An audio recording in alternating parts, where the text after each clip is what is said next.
Olá, ouvintes! Olá, equipe! Este é mais um episódio do Urbanidades, podcast sobre o urbano brasileiro. Hoje nós vamos encerrar a série especial Na Cozinha da Pesquisa, com grande estilo. Esse vai ser o 10º episódio. Nessa série, a gente trabalhou os detalhes dos bastidores de pesquisa. O meu nome é Isis Fernandes, eu sou graduada em Ciências Sociais pela USP e hoje serei a anfitriã. Eu estou acompanhada na bancada de Bruno. Como vai, Bruno? Olá, Isis. Sua estreia como mediadora, uma felicidade estar aqui compondo a banca. Eu sou Bruno Vieira Borges, sou graduando em História pela USP. Recentemente passei no mestrado em Sociologia. Aproveito para lembrar aos nossos ouvintes que o Urbanidades ele está nas redes. Você pode encontrar o Urbanidades no Instagram pelo @Urbanidadespodcast. Também encontrar o Urbanidades no Twitter pelo @UrbanidadesFM. E o Urbandata Brasil possui também um site que pode ser consultado no Google, você encontra facilmente por Urbandata Brasil /100 USP, e lá você pode fazer várias consultas, então aproveitando para lembrar esses recados também. Estamos aqui na estreia de Jaqueline. Como vai, Jaque? Oi, pessoal. É minha estreia aqui, participando do podcast Urbanidades. Geralmente eu fico responsável por outras partes do Urbandata. Inclusive aproveito para fazer a propaganda da SP em Teses, que saiu recentemente. Eu sou graduanda em Ciências Sociais aqui na FPLeste USP também. Estou muito feliz de estar aqui com vocês. E é uma honra receber aqui hoje, novamente, o professor Eduardo Marques. Eduardo Marques é professor titular do Departamento de Ciência Política da USP e diretor e pesquisador do Centro de Estudos da Metrópole. É também editor da revista International Journal of Urban and Regional Research e membro do conselho editorial da revista Urban Affairs Review. Como vai, Eduardo? Oi, gente. Bom dia para vocês. É um prazer estar aqui novamente no Urbanidades. Acho que vai ser ótimo. Legal. Para começar, professor Eduardo Marques, conta um pouco pra gente como surgiu essa ideia de criar esse material que a gente vai tratar aqui hoje, com dicas de escrita acadêmica e redação e publicação. Então, isso é uma coisa que ao longo dos anos a gente vai notando que tem uma série de dificuldades que os alunos e pesquisadores têm e que elas são meio recorrentes. E quando a gente para pensar um pouco mais, nossa própria trajetória também experimenta os mesmos problemas, né? Então, no final das contas, a ideia é fazer a contribuição que eu gostaria de ter tido acesso quando eu era aluno de graduação, ou quando eu era aluno de pós-graduação, ou quando eu era pesquisador em início de carreira. Porque diversas dessas dimensões que a gente vai tratar cobrem dificuldades que estão associadas a produzir trabalhos de disciplina durante o seu curso, a própria dissertação de mestrado, a tese de doutorado, ou mesmo artigos ao longo do tempo. No fundo, as dificuldades são similares e à medida que a gente vai andando na carreira, a gente vai aprendendo meio intuitivamente como resolver isso. Eu acho que a ideia é dar dicas que ajudem as pessoas a encurtar o caminho desse aprendizado. Muito legal, professor Eduardo. Entrando um pouco agora nesse material, eu gostaria que você começasse falando um pouco sobre essa ideia da genialidade, como que isso acaba muitas vezes atrapalhando o trabalho da escrita e entender justamente a redação acadêmica como esse trabalho intenso que deveria ser tratado de uma forma contínua. Eu acho que tem uma dificuldade que é comum a todos e continua ao longo da vida, depois que você tem uma posição em uma universidade, é um pesquisador já relativamente reconhecido e tal, a dificuldade continua existindo, que é, às vezes, você tem dificuldade de começar a escrever. Eu acho que uma das dimensões importantes, que, sobretudo nos alunos, que atrapalha o começo da escrita, é essa aura da genialidade, a ideia de que nós temos que produzir textos prontos, super incríveis, que articulem ideias de uma maneira super única e que saiam diretamente da nossa prancheta ou da nossa cabeça. Essa coisa não funciona desse jeito. O texto em si faz parte do processo de criação nas ciências humanas. É diferente de você fazer um relatório, é diferente de você fazer um texto que seja simplesmente um relato de acontecimentos. O texto acadêmico em ciências humanas e em ciências sociais em especial faz parte do processo criativo. Então, começa a escrever. Aquela coisa que as pessoas dizem, deu branco, eu não consigo escrever a primeira frase. Então, escreve a segunda, escreve a terceira, escreve alguma coisa. À medida que você vai escrevendo, as ideias vão se localizando. E é um processo trabalhoso, porque você apaga, tira, joga fora, começa de novo, etc e tal, mas você tem que se colocar em movimento e você tem que se colocar em diálogo com o papel ou com a tela, com baixa expectativa. Acho que quanto mais alta a expectativa você tem, aí liga com essa coisa da genialidade que você falou, quanto mais alta a sua expectativa de início, mais dificuldade você tem de começar a se colocar em movimento. Mas o texto não se constrói pronto na cabeça. O texto e a análise, ela se constrói na própria própria feitura dela. E essa nossa tradição dos intelectuais confunde um pouco os alunos. É sempre trabalho intenso e é 99% transpiração, como dizia o Thomas Edison. É 1% inspiração. Isso vale tanto para estudos mais qualitativos quanto para estudos mais quantitativos. Tem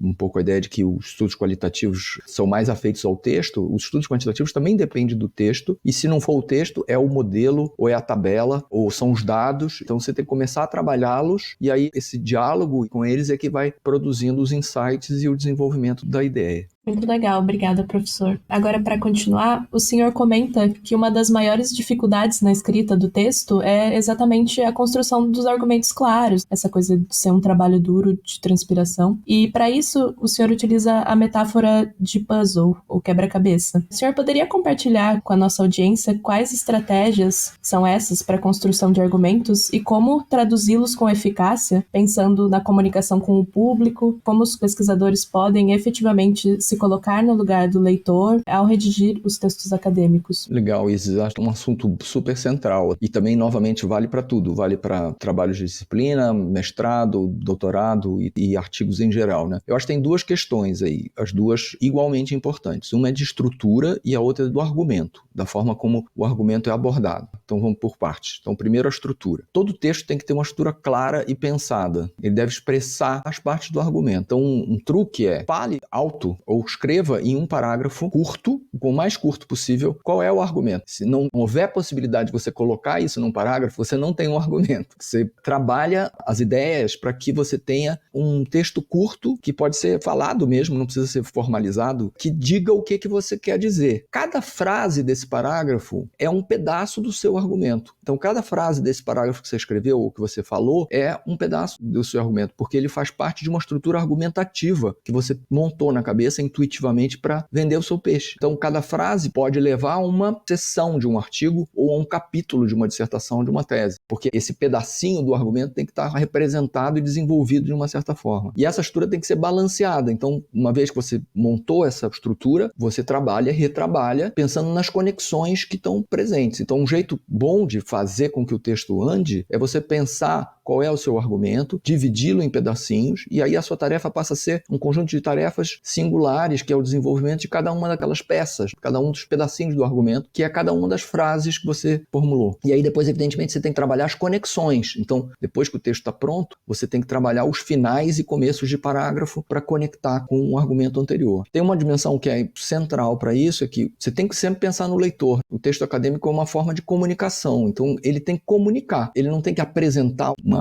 chuva de ideias que está na sua cabeça. Ele tem que comunicar uma certa mensagem para o leitor. E isso tem a ver com a estrutura. Então, às vezes, as pessoas fazem introduções super longas, em que elas já começam a falar no assunto, ou problematizar, ou justificar tudo junto. Falar sobre os dados, sobre os resultados da pesquisa, e tudo junto. A introdução tem que introduzir. E você tem que o tempo inteiro pensar que você tem que pegar o leitor pela mão e conduzir o leitor como se ele estivesse sendo conduzido numa exposição. Assim. Você tem que conduzir o leitor nas várias partes do argumento, mostrando as coisas para que ele consiga ver e ser convencido pelos argumentos que você está construindo. Então, uma boa introdução é uma introdução que começa dizendo sobre o que é o texto, justifica, explica o enfoque e faz um pequeno resumo do que o leitor vai ler, que tem uma dimensão de reduzir a surpresa. A surpresa tem que estar nos resultados e na análise, e não na estrutura. Então, que o leitor não tem que ter uma surpresa na próxima sessão, quando ele começa a ler. Ele tem que conseguir chegar no resultado e surpreender com o resultado e não com a estrutura. Tem uma dimensão também do tamanho do trabalho. Os trabalhos acadêmicos de ciências sociais têm aí um certo tamanho, que é um tamanho meio típico, de entre 20 e 30 páginas. Óbvio que isso pode ser um pouquinho mais longo, um pouquinho mais curto, mas isso não é uma caretice apenas, não é uma regra, mas é uma questão de bom senso. Tem a ver com o tamanho, a quantidade de informações e de ideias que o leitor consegue manter na sua memória de trabalho, memória RAM. A pessoa lê um capítulo, e se o capítulo é longo demais, ela tem que guardar informação demais na memória dela antes de dar uma sumarizada e passar para o próximo capítulo, onde ela vai ser apresentada para um outro conjunto de ideias. Esse tamanho, 25, 30 páginas, não é à toa que ele é o tamanho padrão de todos os artigos de revista. Isso tem a ver com um aprendizado coletivo mesmo, de que nessa área, considerando o tipo de dado, o tipo de informação, o tipo de coisa que a gente produz e analisa, esse é um tamanho que é bom para o leitor guardar, é suficiente. Se for curto demais, também tem o problema inverso. Não deu informação suficiente para o leitor e já passou para o próximo. Então dá uma sensação de uma certa superficialidade. Então 25-30 você tem um conjunto de informações que o leitor absorve. No final ele fica com o resumo, apaga aquela memória de trabalho e pode passar para o próximo capítulo com as ideias principais retidas. E as conclusões dos trabalhos têm que concluir, mas muito frequentemente o que a gente faz, na verdade, é retomar o conteúdo dos elementos que estão discutidos anteriormente e fechar, ou apontando para o que não foi analisado, ou apontando para conclusões específicas e reforçando as conclusões que foram feitas, mas fazendo essa dimensão de uma forma que o leitor tenha a sensação de que aquele assunto foi encerrado ali. Então tem uma segunda parte dessa questão que você levantou com relação à produção do trabalho acadêmico. Eu disse que a gente tinha duas questões, a estrutura e o argumento. Tem um segundo elemento que propriamente diz respeito ao argumento, e é isso que eu me referi como puzzle, quebra-cabeça. Eu acho que essa dica é muito importante, embora ela não seja muito operacional para quem está no começo da carreira produzindo trabalhos de disciplina e tal, ela é central para todo mundo, em especial na medida em que você vai avançando, você tem argumentos mais seus, resultados mais seus. Eu demorei muito tempo para aprender isso, eu aprendi isso intuitivamente. E eu produzia os meus trabalhos, meus artigos, por exemplo, submetia para revistas e tal, com uma estrutura de argumento que era meio assim, olha que legal que eu fiz. Ou então, eu fiz isso aqui e ele é muito importante, por isso, por isso. Não é assim que você entra no debate, porque na verdade ninguém está interessado no que você fez pelo que você fez. As pessoas vão estar interessadas no que você fez pelo que o que você fez contribui para os debates que estão em andamento.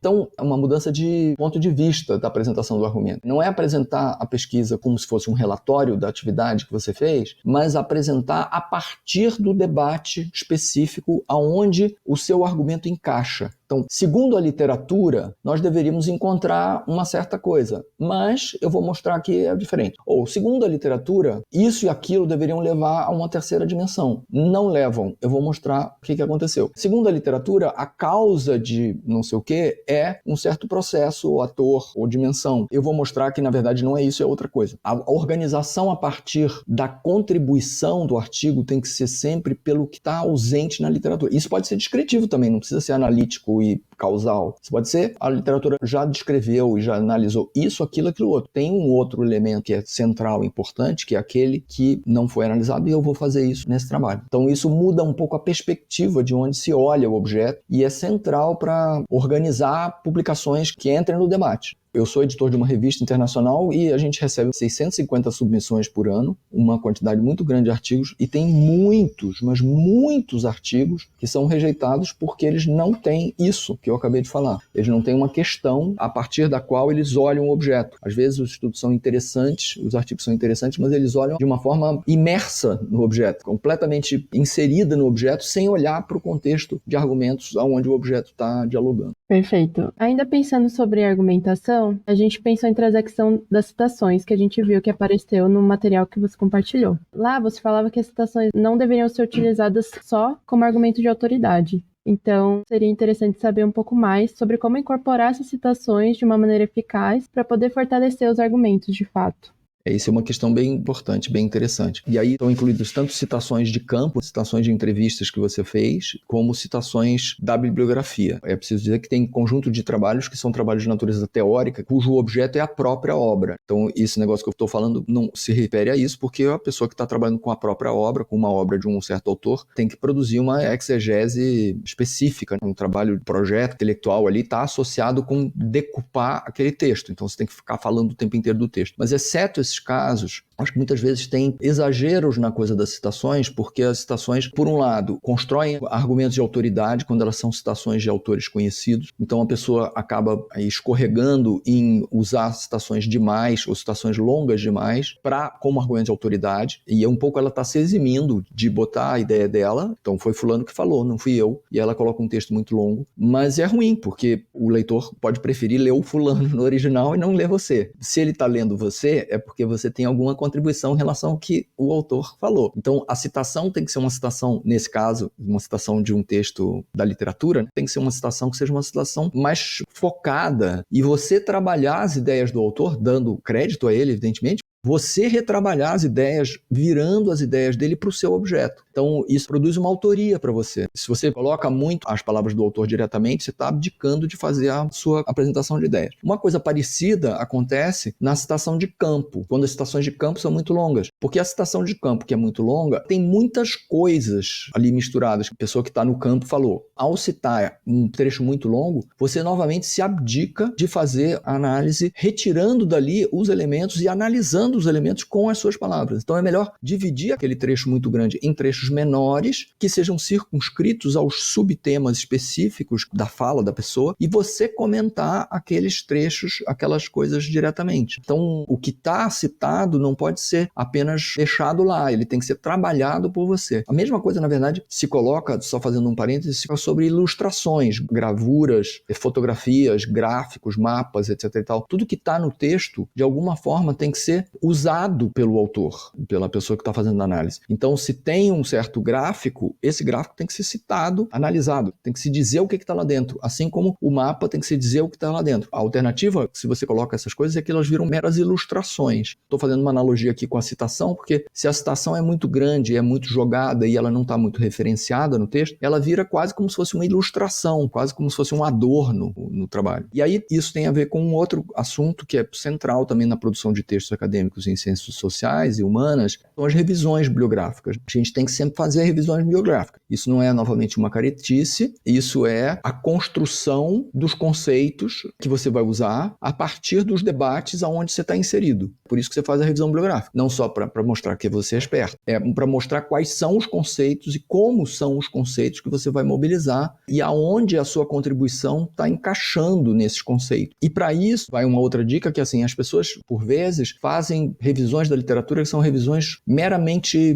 descritivas da literatura, no sentido de que elas listam autores e suas ideias. Isso não é bom. Se o seu texto é um texto bibliográfico, que você está fazendo uma resenha, tudo bem, porque aí você está mapeando a literatura em si. O objeto é o mapeamento da literatura. Mas se você está fazendo um texto sobre um objeto empírico ou teórico específico, que não é a literatura, é um conceito, por exemplo, ou um objeto empírico que você está analisando, a sua revisão da literatura tem que estar virada para o objeto. Ela não tem que estar virada de costas para o objeto, cada autor falando o que ele falou. Uma dica de que você está indo numa direção que você não devia ir é quando os vários parágrafos começam com fulano falou, fulano ano tal disse, fulano ano tal desenvolveu, fulano ano tal. Você está simplesmente listando nessa estrutura de revisão as ideias dos autores sem fazer com que eles dialoguem com o seu texto e com o seu objeto. Esse tipo de revisão ela tem que ser deslocada, na verdade. Você tem que fazer com que os autores olhem para você. E isso pode ser feito, inclusive, depois que esse primeiro tipo de revisão mais descritiva da literatura já está feito. Mas aí você tem que pegar aquele parágrafo que é fulano disse e inverter a ideia. Com relação ao meu objeto, essa certa faceta do meu objeto, fulano expressou essa opinião assim assado. Diferentemente do que observamos no nosso caso, fulano observou. Pode parecer uma diferença sutil, mas ela faz toda a diferença para quem está lendo. Porque o outro caso não só fica chato e maçante, como você não entende direito por que a pessoa que escreveu o texto incluiu aqueles autores e não outros autores, porque aqueles autores são simplesmente listados com suas ideias, você tem que virá-los para o seu trabalho.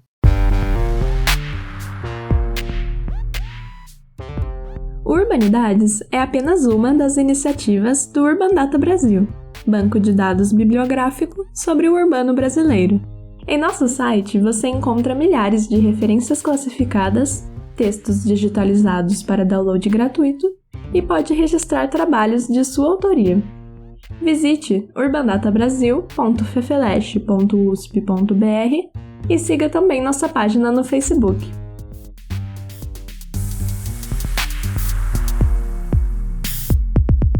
Agora, retomando um pouco a questão das expectativas dos pesquisadores e das pesquisadoras quando eles vão escrever textos acadêmicos, uma das expectativas que você comenta no material que você compartilhou é de oferecer uma contribuição teórica ou de construir uma ciência social crítica, desconsiderando que se deve fazer, antes disso, uma boa ciência social. E aí a gente queria pedir para você elucidar um pouco o equívoco que está escondido nessa expectativa. Essa é uma questão que é importante também, e ela é parente daquela questão da genialidade que a gente já conversou antes. Assim como tem uma ideia de que a genialidade, esse modelo do intelectual, entre aspas, que é prevalente na nossa ciência social brasileira, impõe não só a questão da genialidade, como ele impõe certas expectativas com relação ao resultado que você vai obter com o seu trabalho. Isso começa com a própria ideia de intelectual. Intelectual é quase um adjetivo da produção. Então, todos somos professores universitários, pesquisadores, etc. e tal, cujo resultado do trabalho pode produzir diversos tipos de resultado. A ideia de que você vai entrar no debate público com ideias assim assado, ou que você vai produzir grandes teorias explicativas de alguma coisa, são resultados possíveis, mas outros resultados também são igualmente possíveis e legítimos. Então, os alunos, por vezes, acabam ficando prisioneiros dessa visão, e isso aí também é uma outra dimensão que produz o deu branco. Porque se você tem expectativas muito elevadas com relação à sua análise, que seja, por exemplo, uma análise teórica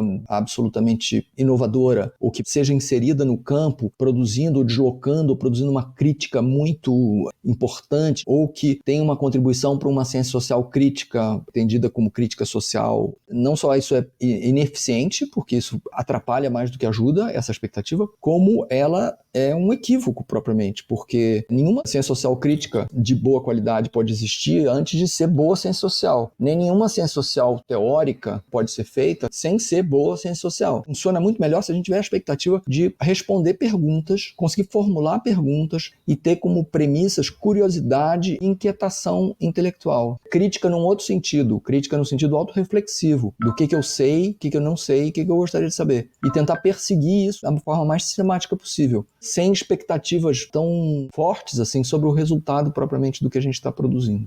Obrigado, professor Eduardo, pela aula. Tá sendo muito legal escutar você falar essas dicas. Eu aqui tô só acompanhando, muito animado para escutar depois. Agora que a gente falou bastante sobre a questão da escrita, uma outra etapa da produção acadêmica é a da publicação. Então, eu gostaria que você falasse um pouco sobre esses desafios comuns que os pesquisadores enfrentam no momento em que eles vão publicar os trabalhos. Como saber qual a melhor revista escolher, como saber para qual revista submeter o trabalho e também como lidar com a revisão, com a ressubmissão, com a rejeição, com a recusa, muitas vezes. Como o pesquisador deve trabalhar em cima dessa etapa do trabalho acadêmico. Legal. Um outro grande capítulo dessa questão. Então, falar sobre a minha experiência pessoal, que foi meio aprendendo fazendo, que eu acho que ajuda bastante as pessoas terem o relato para encurtar o caminho, para economizar as dores de cabeça. Eu sempre achei que a atividade era a realização da pesquisa e a publicação era um negócio meio automático, que uma vez que você fez, você faz aquilo que eu descrevi já anteriormente, você escreve um texto dizendo, olha que legal que eu fiz, manda para uma revista e você é aprovado. Não funciona assim. Primeiro porque, como eu já disse, olha o que legal que eu fiz não é uma boa entrada no debate. Você tem que entrar dizendo, mostrando como você está contribuindo para o debate. Mas também porque a publicação em si é uma atividade. Isso demorou bastante tempo para eu conseguir cair a minha ficha de que no conjunto das atividades da vida acadêmica, a publicação em si é uma atividade, porque isso gasta tempo, tem que ser pensado criativamente, porque isso tem a ver com as embocaduras que você vai dando para os textos. O mesmo argumento ele pode ser abordado ou fraseado de formas diferentes para entrar em veículos diferentes, em tipos de revistas diferentes. Então, escolher as revistas, escolher o veículo é uma dimensão importante que também gasta tempo. Então, publicar em si é uma atividade. A mesma coisa vale para congressos, por exemplo, porque os congressos têm características diferentes, eles falam para comunidades diferentes e o mesmo argumento pode ser fraseado de um jeito diferente para entrar no debate de maneira diferente. Aquela coisa do puzzle. Você pode apresentar como uma contribuição a um quebra-cabeças intelectual diferente, a partir do mesmo objeto e da mesma pesquisa.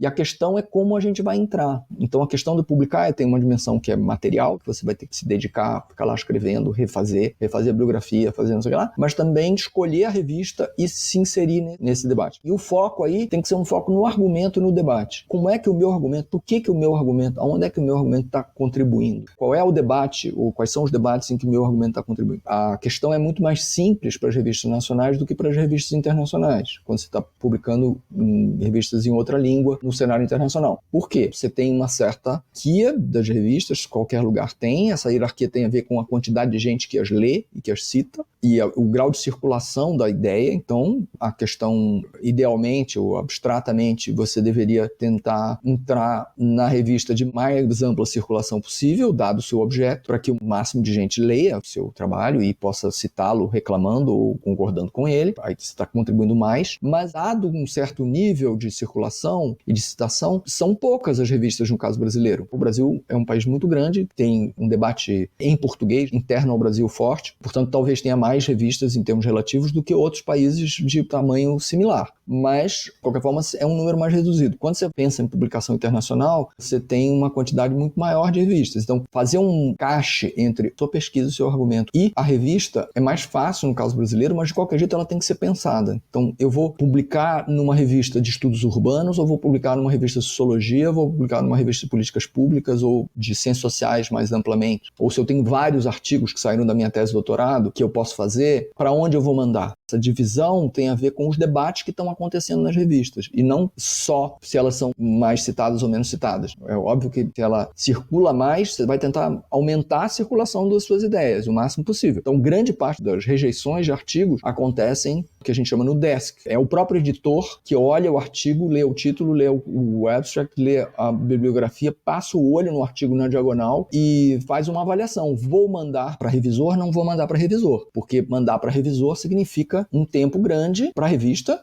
vai ter um gasto, digamos assim, de trabalho, porque o revisor vai ter que ficar tomando conta, você vai ter que ter um número de revisores, 2 ou 3, vão ler o artigo, vão escrever um parecer, isso vai ser retornado para o editor, que vai trabalhar esses pareceres na construção de um parecer que rejeita, aceita ou pede para refazer o artigo. Então isso tudo tem um custo para a revista. E para o autor também, porque se o artigo não está casando com a revista, é melhor ter uma análise rápida para que ele possa andar para frente e botar em outra revista que ele tem mais chance, do que ele ser enrolado e depois receber 2, 3 pareceres super negativos. É claro que quanto mais pareceres, melhor o seu artigo fica. Isso é uma outra coisa que eu já vou falar. Mas é melhor ter um desk review, uma rejeição nisso que a gente chama de desk review, que é a análise pelo editor, do que demorar pra caramba e depois ter uma rejeição sumária, digamos assim. A rejeição no desk, ela é sumária, mas ela libera o autor para tentar a publicação em outro lugar. Pareceres, eles sempre ajudam. São leitores externos, especialistas, que vão fazer, né? Claro que podem ter pareceres que sejam meio maldosos, assim, e cabe ao editor eliminar isso,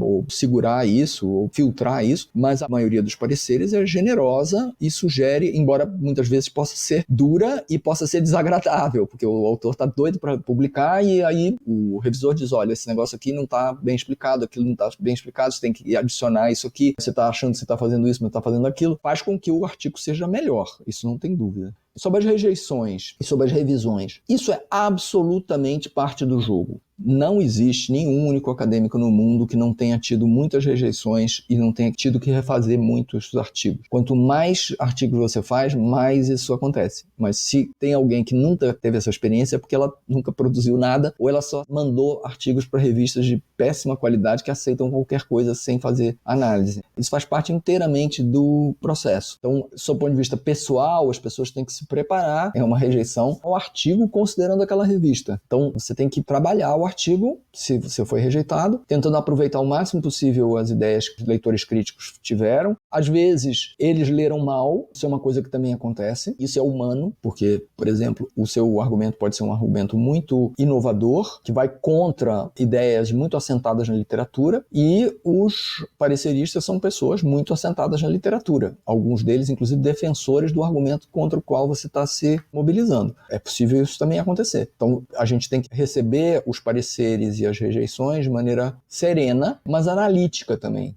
Você tem que aceitar, mas você tem que também ler o que está ali escrito e o que está nas entrelinhas. Qual é a abordagem a partir da qual aquele revisor pediu para fazer aquela coisa. E aí você acata ou não, de maneira intelectual, como um debate intelectual, como um diálogo de ideias com aquela pessoa e com aquela literatura que ele está levantando. Só mais uma coisinha com relação a isso, eu acho que aqui de novo a ideia do puzzle é central, a ideia do quebra-cabeças e de onde a sua peça está encaixando, e a escolha da revista tem tudo a ver com isso, porque você tem que escolher revistas onde esse debate caiba e onde esse debate esteja acontecendo. Uma dica muito simples é, você fez o artigo e você não cita nenhuma vez naquele artigo aquela revista, há alguma coisa errada. há uma grande chance desse artigo estar sendo enviado para a revista errada, para uma revista que não é a revista do debate. E aí, inversamente, você olhar a sua bibliografia do artigo que você escreveu, as revistas citadas vão ser, muito provavelmente, as revistas onde o debate está acontecendo. Isso vale para você e isso vale para o editor. O editor vai usar esse truque também. Uma das coisas que eles olham para entender se aquele artigo está encaixando no debate é olhar a bibliografia. E não adianta fazer isso de uma forma cosmética. Então você cita 5 vezes uma revista, 3 vezes outra, e aí você está mandando para uma terceira. Então você força a existência de uma citação bibliográfica, uma referência bibliográfica nessa terceira revista que você está mandando. O editor vai notar isso, que no fundo esse artigo deveria ir para a revista que está sendo citada 5 vezes, ou para a revista que está sendo citada 3 vezes, e não para a revista dele, em que você simplesmente fez uma mudança cosmética ali para poder incluir alguma coisa na bibliografia. Ultimíssima coisa sobre submissão: o título importa muito, o resumo importa muito, a introdução importa muito. No modelo daquele que eu já falei várias vezes, do olha que legal que eu fiz, a gente acha que isso não é tão importante assim. Então, o que é importante é o coração do argumento que está lá na página 13. Só que você tem que convencer o editor a chegar na página 13 e convencer os revisores a chegar na página 13. Por quê? Não porque eles sejam maus, mas porque é assim. E tem que ser assim, porque depois o seu leitor tem que conseguir chegar na página 13, né? Então, para conseguir chegar lá, ele tem que passar e ser encantado pelo começo. Então, por isso, o título tem que ser bem pensado e a introdução e o resumo tem que ser bem construídos para que eles não só eles expressem o que está dentro da revista, não adianta fazer propaganda enganosa, mas eles mostrem a abordagem que você vai estar dando para esse objeto e mostrem qual é a contribuição, qual é a sua pecinha, onde a sua pecinha vai encaixar no tal do quebra-cabeças, né? É isso que faz com que o seu artigo seja aceito e seja lido posteriormente. Obrigada, professor Eduardo. Realmente, essas dicas estão sendo, assim, de ouro. E esse episódio eu tenho certeza que os ouvintes vão ouvir e reouvir várias vezes nos momentos ali de branco, né? Que bom. Obrigada mesmo. E para finalizar, nossa última pergunta, a gente recupera uma entrevista que o senhor deu no Intervalos, da representação discente do Programa de Ciência Política da USP, em que você comenta o fato dos alunos lerem muito e escreverem pouco. O que você acha de iniciativas que favoreçam essa prática de escrita para os alunos de graduação? E para finalizar também, você pode fazer um balanço sobre a prática de escrita e publicação durante sua carreira. O que mudou, quais desafios apareciam mais no começo, o que aconteceu durante o tempo, para a gente poder refletir sobre isso.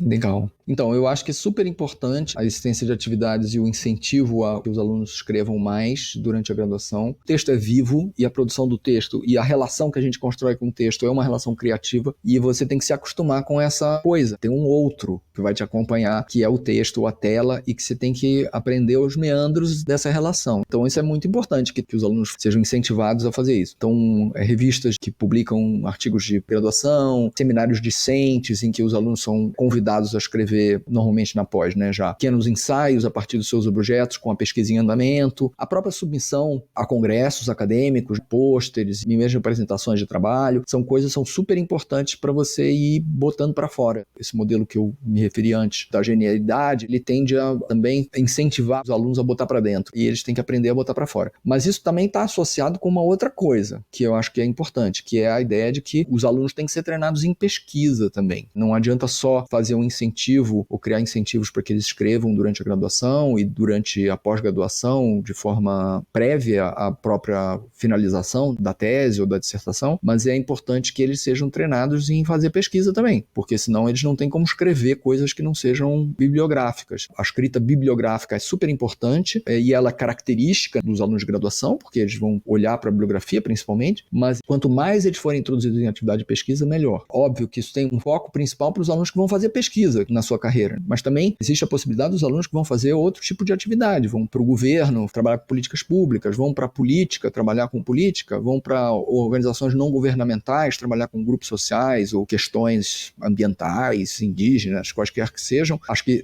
também nesse caso é muito importante que os alunos sejam incentivados a escrever, a botar para fora novamente. A questão não é simplesmente a questão da pesquisa, dos resultados de pesquisa, mas de conseguir ter uma contribuição autoral de ideias que se articule com os textos, não seja só também a contribuição autoral, senão parece que o livre pensar é só pensar, abrir a boca e sair falando. Não é. Tem tradições, assim que as ciências sociais foram construídas, e as ciências humanas foram construídas, e é assim que elas avançam. Tem tradições, tem teorias, tem modelos, tem debates, e você tem que se enraizar neles da forma mais erudita possível, inclusive os outros, que não são as coisas que você quer seguir, o seu autor ou a sua abordagem. Você tem que saber o campo, e a partir do que você sabe do campo, você tem também uma contribuição, que é isso que é botar para dentro e botar para fora. E aí, como é que isso foi acontecendo ao longo da minha trajetória? Difícil resumir assim muito rapidamente isso. Eu acho que eu fui formado nas ciências humanas, especialmente a partir do mestrado. Eu fiz uma graduação em engenharia hidráulica, em engenharia civil de obras hidráulicas, e em paralelo fiz uma graduação em história, mas eu fui verdadeiramente formado nas ciências humanas num mestrado que era muito intenso, tanto em leitura quanto em produção, no Instituto de Planejamento Urbano e Regional da UFRJ, que é um mestrado, na verdade, em sociologia urbana e regional, muito forte, tanto em leitura quanto em produção, e num modelo que não é o modelo de hoje. Eu fiz um mestrado em 4 anos, não existem mestrados mais em 4 anos, depois eu fiz meu doutorado também em 4 anos. E isso foi muito importante para mim, o mestrado, porque foi um momento em que eu pude ler muitas coisas, fui obrigado, e também li porque quis, muitas coisas que me formaram nas ciências humanas de maneira intensa. E no doutorado isso se expandiu mais claramente para a ciência política, e foi essa a razão de eu escolher o doutorado que eu fiz na Unicamp, que era um doutorado em ciências sociais, mas com uma ênfase em políticas públicas. E na Unicamp, naquela época, no começo dos anos 90, tinha um grupo muito forte em torno do Núcleo de Estudos Políticas Públicas, o NEP, estudando as políticas públicas do regime militar e fazendo a crítica das políticas do regime militar e as reformas da Constituição de 88. Tinha um debate muito intenso e muito qualificado sobre isso lá, e por isso eu entrei. Procurei a Unicamp, e foram os dois muito formativos, assim, mas menos para fora. Foram mais para dentro do que para fora, tanto o mestrado quanto o doutorado. Mas a partir do momento que eu defendi o doutorado, eu me dediquei muito à atividade de pesquisa, muito intensamente, desde o começo, a atividade de pesquisa, dando prosseguimento a uma agenda que começou no mestrado, foi melhor delimitada no doutorado. E aí eu acho que esses desafios que eu listei foram os desafios que eu encontrei, assim, não entender direito como é que as publicações aconteciam, não entender direito como pensar as publicações naquele modelo, olha que legal que eu fiz, não entender direito a forma de frasear os argumentos para as publicações, ou demorar, ter que aprender na prática que o fraseamento das análises tinha que casar ou encaixar de alguma forma com o que a literatura estava precisando naquele momento, ou com discordâncias com relação ao que a literatura achava. No meu caso foi produzido muito na prática. Por isso que eu acho que esse tipo de exercício que a gente está fazendo aqui pode ser tão útil para as pessoas, para elas encurtarem esse aprendizado e baterem menos a cabeça na parede. Maravilha, professor Eduardo. Como Isis e Jaqueline, eu presumo só agradecimentos. Uma aula brilhante que você deu pra gente, vai ajudar muito mesmo. Agradecer também Isis e Jaqueline por compartilhar a banca, Isis pela mediação, ficou muito boa, Jaqueline pela estreia também na banca aqui do Urbanidades. E eu passo a palavra a Eduardo para fazer um fechamento, coisa rápida, só para deixar uma mensagem final aos nossos ouvintes, e aí nós encerramos. Obrigado, Bruno, Isis, Jaqueline. Foi ótimo estar aqui com vocês. Espero que esse podcast seja útil para as pessoas que o escutarem.